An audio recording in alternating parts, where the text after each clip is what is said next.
Hello everybody and welcome to the next Final Fantasy TCG Dawn of Heroes set review. Today we are covering all the brand new wind cards. Yeah, a lot of cool stuff in this one. I'm not so much of a wind gamer anymore. I have to say this last set I played just about everything else, but that's okay. I still got some pretty good idea of what some of these cards or how these cards are going to impact the meta, and so for those reasons I think you should continue listening. As always, if you like this kind of stuff, make sure to at least hit that like. It does do a lot of good for the channel, and I appreciate the outreach. So, without further ado, let's get started, you guys. We've got Brother. So, if you control card named Riku, Brother gains 2,000 power. When Brother enters the field, activate all Category 10 characters you control. So, I got a couple of problems with this card. Obviously, the name clash. The requirements, and then like not even an EX burst on that second effect. And why is this original art not getting a full art? I'm so confused.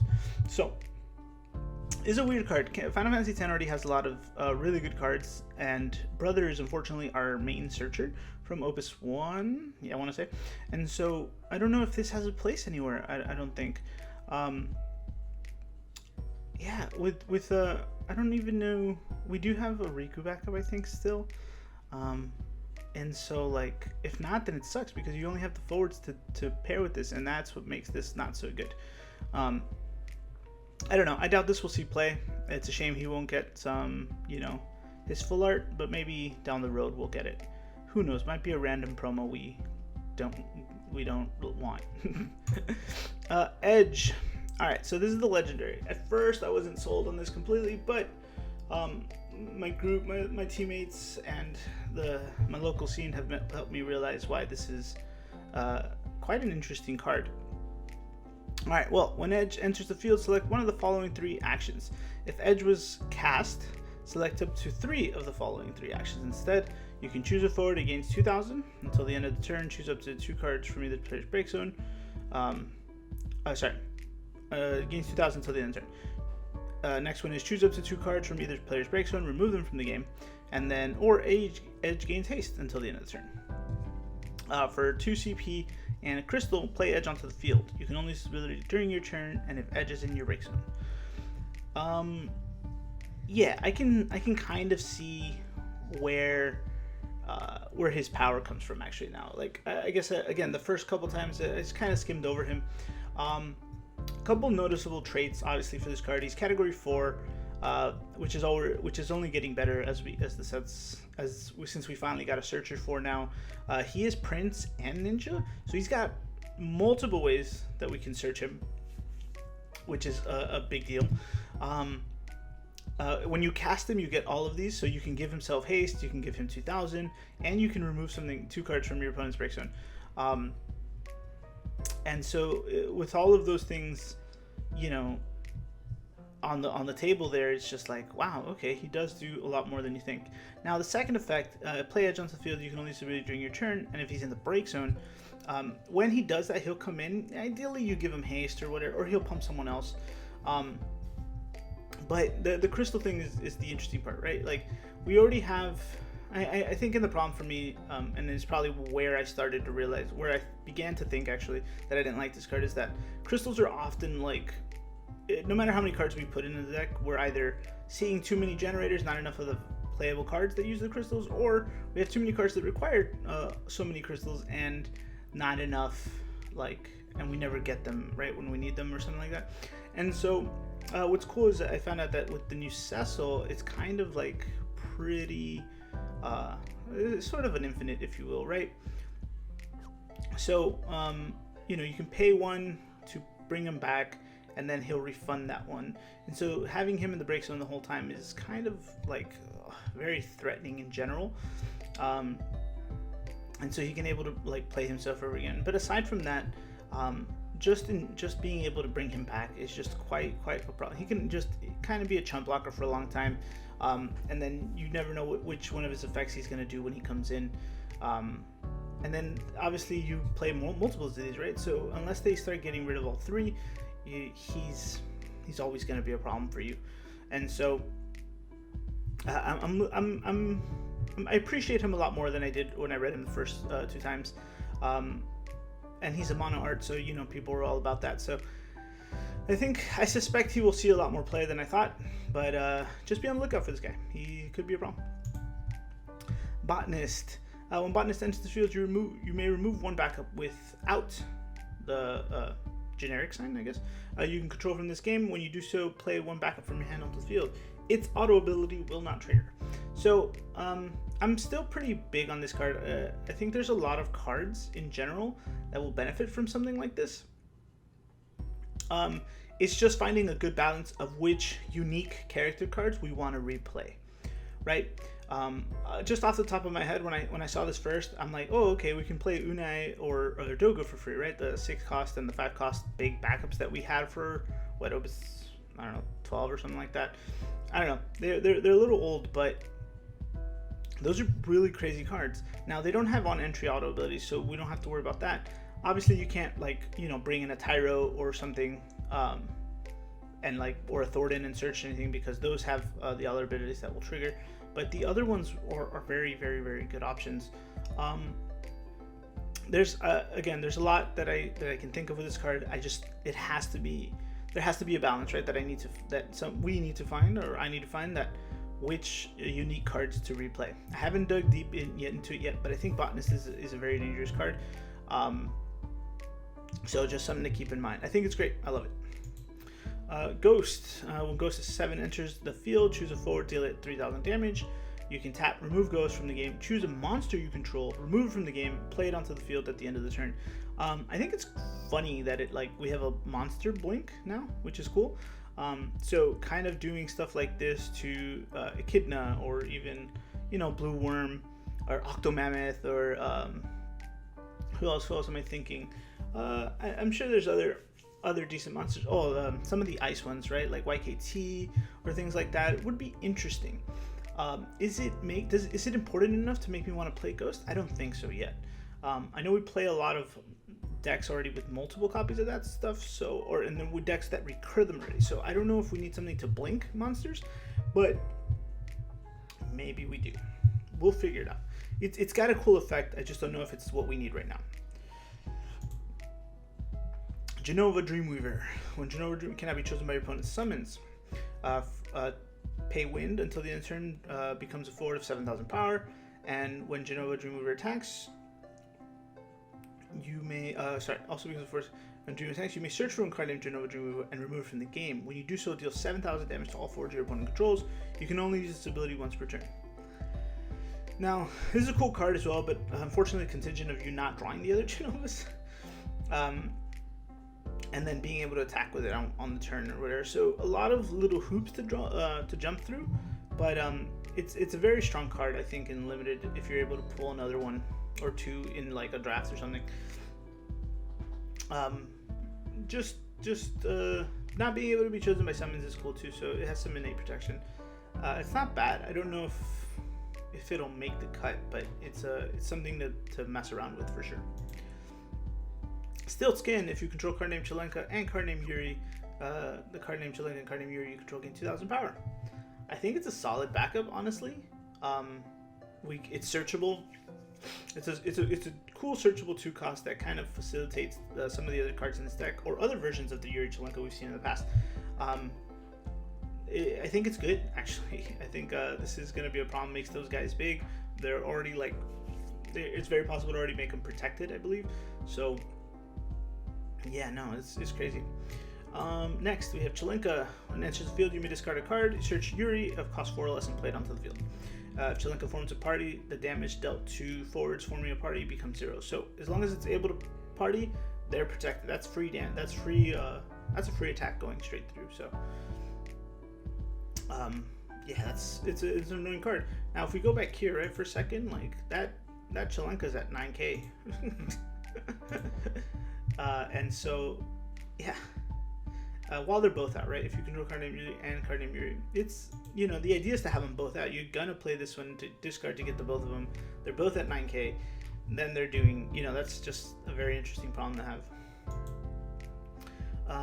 When Chocobo enters the field, let's look at him this way. Choose a forward other than Job Chocobo or card named Chocobo you control. As long as it's on the field, this Chocobo gains 4,000 power. So it's cool. It makes you want to, like, even though it's buffing himself, it kind of wants to draw attention to the other forward, right? So something that your opponent doesn't want to attack, or something wants to, like, to be, you know, conscious of. So, like, it's a weird, like, setup that it puts your opponent in. So you kind of have to deal with this on its own, or deal with the other one to kind of, like, you know, get a 2-for-1 special here. But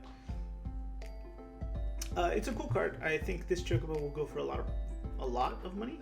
So if you have one, hold them, I think. Fat Chocobo. The cost required to cast Fat Chocobo is reduced by 1 for every 3 wind characters you control. Deal 8,000 damage to all the forwards your opponent controls. This is a cool, just like nice board removal for wind, I think. I mean, I think between the, I don't know if this will replace Lucifer because we're be drawing cards and stuff, but it's definitely an interesting card. Being able to get wind characters on the board isn't a problem. There's wind is a really strong element, and I wonder if now we can play it a little bit differently from the cast count if we needed to do this. I wonder if we even bother. Right? It really just, I think it's a good card. It might be played at 1 or 2 of, but we'll see. Nash. When Nash enters the field, choose a backup of cost 5 or more. If you cast 3 or more cards this turn, break it. Put Nash into the break zone, choose a backup, break it. For 2 wind and 2 colors. I think it's cool that you can just break a backup at any point, and no, you know, doesn't have a cost limitation. It is more expensive to do so, but the potential of being able to break 2 backups as for this with this card is also very strong. This is straight up cast count, like, for sure, so might be a one of in that list. So number 128, choose deal 7,000 damage to all 4 your opponent controls. This damage cannot be reduced. You can only use this ability if number 128 has received 4,000 damage or more, and only once per turn. Gale Cut, deal 7,000 damage to all 4 your opponent controls. This damage cannot be reduced. So just a really annoying, like, potential of damage. The S is super easy, right? We don't even care. Holding copies of this is also probably not going to be a problem. Realistically, your opponent's not going to want to attack or do anything to this unless they can straight remove it at once. So yeah, that's all. It's quite an interesting card. If you're able to get the S and then, like, I don't know, a Valifor, an old school Valifor, or even one of those Pandemoniums, it's kind of just like a smaller board clear. Between this and Chocobo, Luso, I mean, Wind has a lot more board clears than Weed. Oh, and even the Genova, if you're able to, right? Like, has a lot more board clears than I think it needed. So I'm concerned that Wind is gonna be coming back in a really strong place because of cards like this. No. EX Push, when No enters the field, activate all the Wind characters you control. At the end of each of your turns, choose a forward you control, activate it. I like that last effect. That end phase auto are always very nice. I know some forwards have had this in the past. Like, I can't remember his War of the Vision's name, but this card, something like this at the end of the turn is cool for a backup to have. So it's kind of like a big answer to ice, like that preemptive, like aggressive ice thing. So it's just a good way to get your forwards out of a bind there. And also just innate, like, they can attack and you don't have to worry, they can block on their next turn and stuff like that. So it's a very protective card while also doing, you know, win things, right? Activating all your characters. So Prompto, when Prompto is put from the field in the break zone, draw a card. You can put Prompto into the break zone, choose a forward. During this turn, the next damage dealt to it is reduced by 5,000. So yeah, paired with the Ignis, it's not bad. It's cool that he can just put himself in to draw a card and have an added effect on top of that. So it's a pretty solid common, I think. We have to see what 15 is doing this set and which order and which deck type we'll go with. Beldat. I think this card is great. Warp 2 for 1 win. When warp counter is removed from Beldat, your opponent puts the top 2 cards of their deck into the break zone. This effect will trigger only when Beldat is removed from the game. When Beldat enters the field, choose a forward in your opponent's break zone. Removed from the game, you can cast it as though you owned it at any time you would normally cast it. This card is sick. It's probably one of my favorite win cards in the set. I think it's just such an annoying card, really. Thankfully, it's unique. But what's to stop us from just warping this over and over again, and milling you 4, 8, 12 cards? Like she could stay out all you want. You kill her, I'll steal something. Like that's quite a problem. Yeah, something to think about for sure. Or even doing like Chocobo, lifting this up and like letting the next one come in. It's so many things, so many problems. Yeah, Beltat is going to be a problem. Please be careful. Please watch out for this card. The Goddess. When Goddess enters the field, place 1 Doom counter on all the forwards your opponent controls. When Goddess enters the field, at the end of your opponent's turn, break all forwards your opponent controls with a Doom counter on it. At the end of each of your turns, remove all the cards in your opponent's break zone. Yeah, this is crazy, man. So like, so these are 2 separate autos, right? If you guys weren't aware. So she'll come in, puts the Doom counters. Another auto says just leaves a lingering effect. Says at the end of your opponent's turn, break all forwards your opponent controls.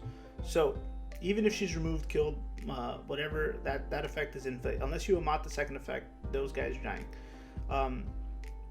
And then at the end of each of your turns, remove all the cards in your opponent's break zone. Again, something Win didn't have that just is crazy. Going back to the demon too, something that Fire didn't necessarily have right away is just very troublesome for most decks. So I highly suspect these Warring Triad are going to be a problem. This one's just really annoying as well. But we'll see. I think it's a great card. Melfi. When Melfi enters the field, you may search for 1 card named Sonon and add it to your hand. Tap Melfi, put Melfi into the break zone, choose a forward of cost 5 or more, break it. I think it's cool for search a forward right away. I know we have a new Sonon on this set, so at least we got that paired together. Carpenter, the generic win backup. If you have 3 or more win backups, this one is free. Also kind of a cast count card, so kind of annoying. This is the Yuri that pairs with the Stiltskin and Chelinka. When Yuri enters the field, you may discard a card. When you do so, you may search for a card named Chelinka, play a 4 lesson played on the field. When Yuri forms a party and attacks, select one of the following 2 actions. Choose a forward of 4 or more, break it, or activate all characters you control. Both are strong effects. The Chelinka says they don't take damage. If you have Stiltskin, they're both at 9k. Yeah, this is it's quite annoying to pull these. I mean, I think it's really good if you pull these in limited seal draft or whatever. It kind of, I would say you're definitely in a good spot if you're able to pull all of them. But I think the set itself, or the cards, will lend itself to a very interesting deck this format.